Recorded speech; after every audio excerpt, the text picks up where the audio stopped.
नमस्कार दोस्तों, आप सभी का स्वागत है आपके अपने YouTube चैनल ज्ञान कोश में। आइए दोस्तों, आज हम लोग मौर्य वंश से संबंधित महत्वपूर्ण प्रश्नोत्तर को देखते हैं जो आने वाले आपके सभी प्रतियोगी परीक्षाओं जैसे SSC, CGL, CHSL, MTS, railway, group D, NTPC, police exam, साथ ही UPSC, BPSC, JPSC, MPPSC, UPPCS इत्यादि के लिए अति महत्वपूर्ण होंगे। लेकिन दोस्तों, प्रश्न की ओर आगे बढ़ने से पहले हम लोग मौर्य वंश के बारे में थोड़ा बहुत बेसिक जानकारी जान लेते हैं। फर्स्ट टॉपिक जो हमारा है मौर्य वंश का उदय। मौर्य वंश का उदय कब और कैसे हुआ? तो फ्रेंड, मौर्य राजवंश 322 ईसा पूर्व से 185 ईसा पूर्व प्राचीन भारत का एक शक्तिशाली राजवंश था। मौर्य राजवंश ने 137 वर्ष भारत में राज किया। फ्रेंड्स, ये महत्वपूर्ण टॉपिक है, आप लोग इसे याद रखिएगा। मौर्य जो राजवंश था वो भारत में कुल 137 वर्ष शासन किया। इसकी स्थापना का श्रेय चंद्रगुप्त मौर्य और उसके मंत्री कौटिल्य को दिया जाता है। मौर्य वंश की जो स्थापना का जो श्रेय दिया जाता है वो चंद्रगुप्त मौर्य को और उनके मंत्री कौटिल्य को दिया जाता है। आगे है, यह साम्राज्य पूर्व में मगध राज्य में गंगा नदी के मैदानों से शुरू हुआ। इसकी राजधानी पाटलिपुत्र थी, अभी की पटना। इसकी राजधानी कहाँ थी? पाटलिपुत्र, जो कि अभी की पटना शहर है। चंद्रगुप्त मौर्य ने 322 ईसा पूर्व में इस साम्राज्य की स्थापना की और तेजी से पश्चिम की तरफ अपना साम्राज्य का विकास को बढ़ाया। उसने कई छोटे क्षत्रिय राजाओं को चंद्रगुप्त मौर्य ने कई छोटे क्षत्रिय राजाओं को आपसी मतभेदों का फायदा उठाया जो सिकंदर के आक्रमण के बाद पैदा हो गए थे। 316 ईसा पूर्व तक मौर्य वंश ने पूरे उत्तरी पश्चिमी भारत पर अधिकार कर लिया था। 316 ईसा पूर्व तक मौर्य वंश ने पूरब से उत्तर से लेकर पश्चिम तक भारत पर आक्रमण कर लिया था। यह एक चक्रवर्ती सम्राट अशोक के राज में मौर्य वंश का बृहदत्त स्तर पर विस्तार हुआ। सम्राट अशोक के कारण ही मौर्य साम्राज्य सबसे महान एवं शक्तिशाली बनकर विश्व भर में प्रसिद्ध हुआ था। किसके कारण? तो सम्राट अशोक के कारण मौर्य साम्राज्य सबसे अधिक शक्तिशाली और महान बनकर पूरे विश्व में प्रसिद्ध हुआ था। ये दोस्तों, इस बात को आप लोग याद रखिएगा। आगे बढ़ते हैं। मौर्य वंश की शासकों की जो सूची है, मौर्य वंश की शासकों के पहला है चंद्रनंद। इनका चंद्रगुप्त मौर्य का नाम क्या था? चंद्रनंद। इन्होंने 322 ईसा पूर्व से 298 ईसा पूर्व तक भारत में राज किया। कुल कितने वर्ष? 24 वर्ष। चंद्रनंद या चंद्रगुप्त मौर्य ने 322 ईसा पूर्व से 288 ईसा पूर्व कुल भारत में 24 वर्ष तक इन्होंने शासन किया था। दूसरा बिंदुसार ने 298 ईसा पूर्व से 271 ईसा पूर्व इन्होंने कुल भारत पर 28 वर्ष तक शासन किया। तीसरा अशोक ने 269 ईसा पूर्व से 232 ईसा पूर्व इन्होंने भारत पर 37 वर्ष तक शासन किया था। चौथा है कुणाल, 332 ईसा पूर्व से 228 ईसा पूर्व इन्होंने भारत पर 4 वर्ष तक ही शासन किया था। पांचवा है दशरथ ने 228 ईसा पूर्व से 224 ईसा पूर्व कुल भारत में इन्होंने 4 वर्ष तक ही शासन किया था।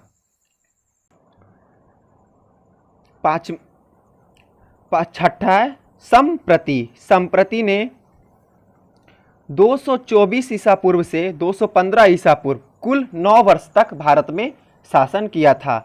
सातवां है शालीशुक, इन्होंने 215 ईसा पूर्व से 202 ईसा पूर्व कुल भारत में 14 वर्ष तक इन्होंने शासन किया था। आठवां है देववर्मन ने 202 ईसा पूर्व से 195 ईसा पूर्व तक भारत में शासन किया, कुल 7 वर्ष। नेक्स्ट शतधन्वन ने 195 ईसा पूर्व से 187 ईसा पूर्व तक भारत में शासन किया। इन्होंने कुल शासन भारत में 8 वर्ष तक किया। 10वां है बृहदर्थ ने 187 ईसा पूर्व से 185 ईसा पूर्व तक भारत में शासन किया। कुल इनका जो शासन था वो 2 वर्ष का था।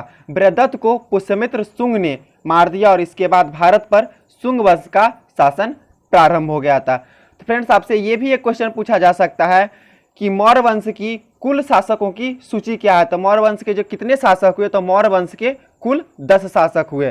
पहला चंद्रनंद या चंद्रगुप्त मौर्य।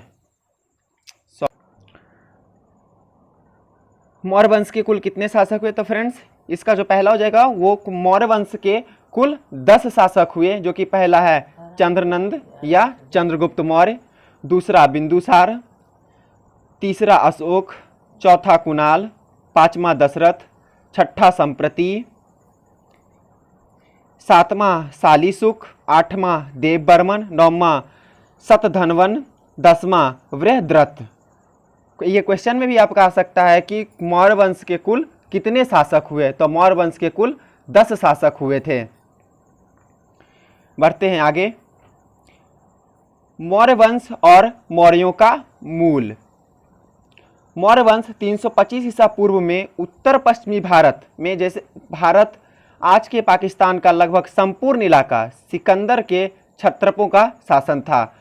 325 ईसा पूर्व जब मौर्य वंश का उदय हो रहा था तो आज के पूरे पाकिस्तान में लगभग सिकंदर के क्षत्रपों का शासन था। जब सिकंदर पंजाब पर चढ़ाई कर रहा था तो एक ब्राह्मण जिनका नाम चाणक्य था, उन्हें कौटिल्य के नाम से भी जाना जाता है, और चाणक्य का जो वास्तविक नाम था वो विष्णुगुप्त था।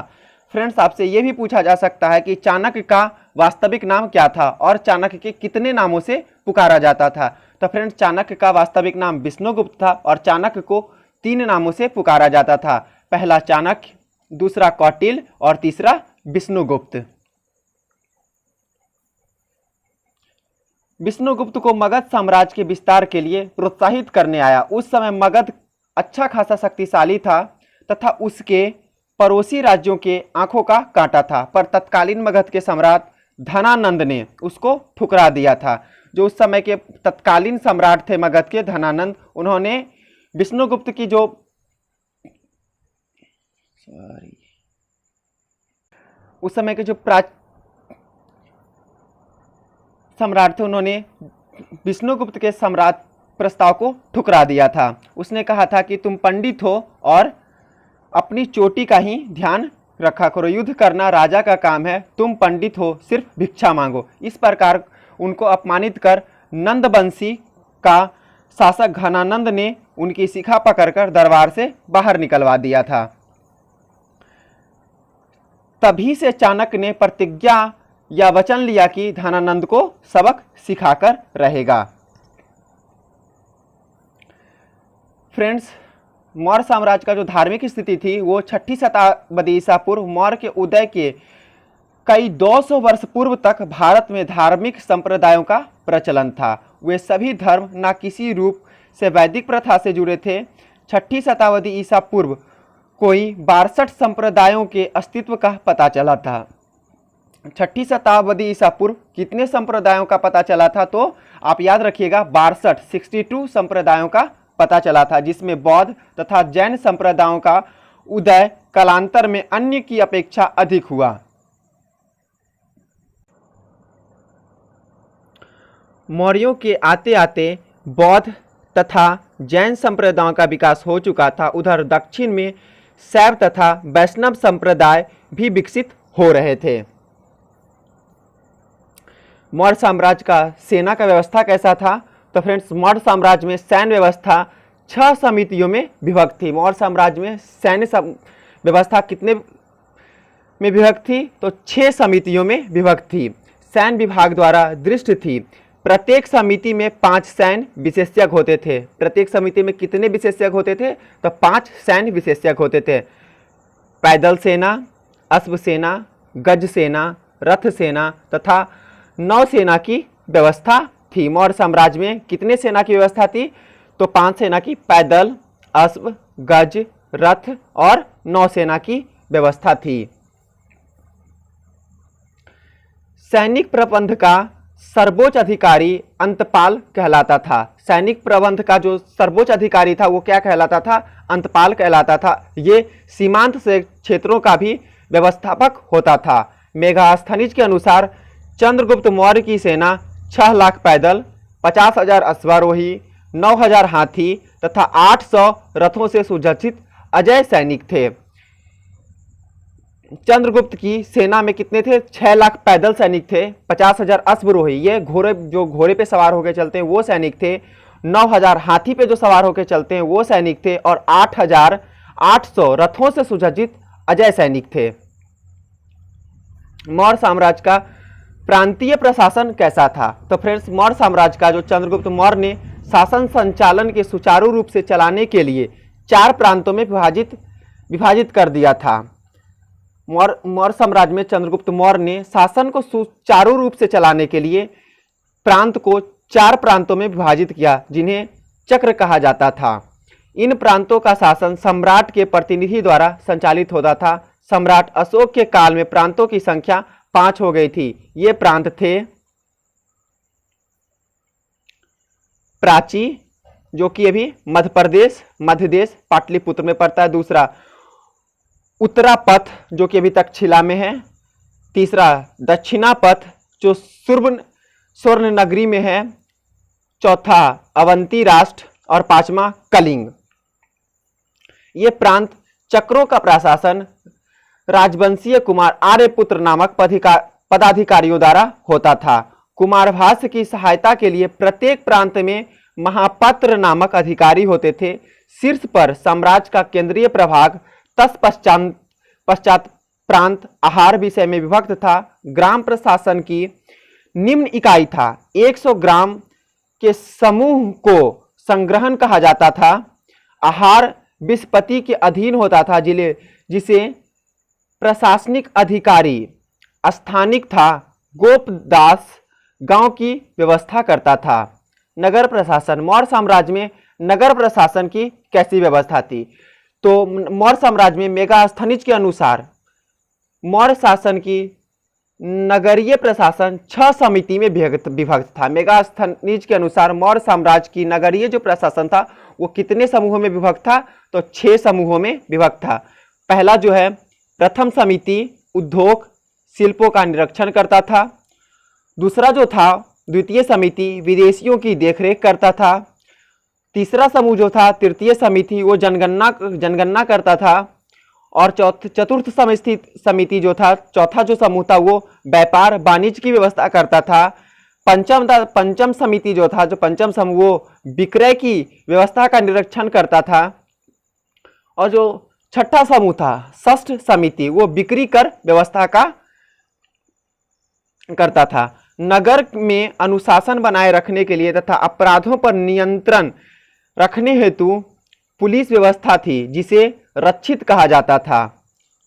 यूनानी स्रोतों से ज्ञात होता है कि नगर प्रशासन में 3 प्रकार के अधिकारी होते थे। एग्रोनोयो जिला अधिकारी, एंटीनोमियो नगर आयुक्त, और सैन्य अधिकारी। नगर में कितने प्रकार के अधिकारी होते थे? तो फ्रेंड्स, ये याद रखिएगा कि नगर में 3 प्रकार के अधिकारी होते थे। पहला एग्रोनोयो, जो कि जिला अधिकारी होता था। एंटीनोमोई, जो कि नगर आयुक्त अधिकारी होता था। और तीसरा जो सैन्य अधिकारी होता था। फ्रेंड्स, मौर्य साम्राज्य का पतन कब और कैसे हुआ? मौर्य सम्राट की मृत्यु, चंद्रगुप्त मौर्य की मृत्यु 236 ईसा पूर्व से 237 ईसा पूर्व से 236 ईसा पूर्व के उपरांत लगभग 2 सदियों 322 से 184 ईसा पूर्व से चले आ रहे शक्तिशाली मौर्य साम्राज्य का विघटन होने लगा।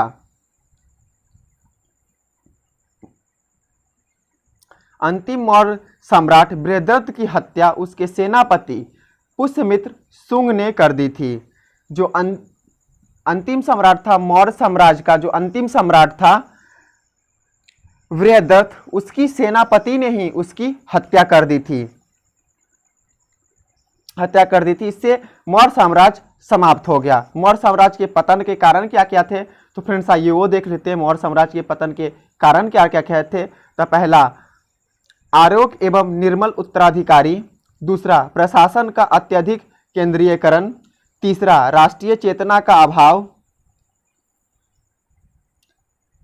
चौथा, आर्थिक एवं सांस्कृतिक असमानताएं। पांचवा, प्रांतीय शासकों के अत्याचार। छठा, करों की अधिकता। सातवां, अशोक की धम्म नीति।